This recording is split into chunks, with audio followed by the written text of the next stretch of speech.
There's a hemlock log pile,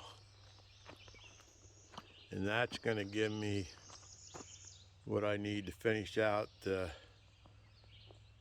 my material list for my siding for the new log cabin style workshop.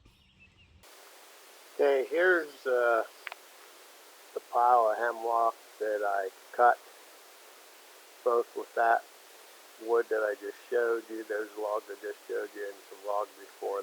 There's are 10 footers here, various widths. Some of them are nice, close to 12 inches wide. These over here are 5 footers. I have some real nice wide ones in there. And all these are 5/4 inch thick. And they'll make the hemlock siding for the workshop log cabin. And then here's the yellow pine pile that needs cut up yet, and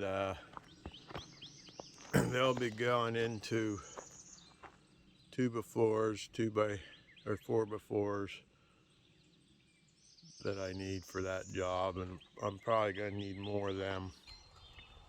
Here's the pile of lumber I've got out of all the yellow pine I cut for this project so far. There's 60 2x6x10s there. There's under that tarp there's like 10 2x4x8s. There's 50 2x4x10s there. So we're on our way, and that's what I got out of that pile, the rest of that pile, that's 2x4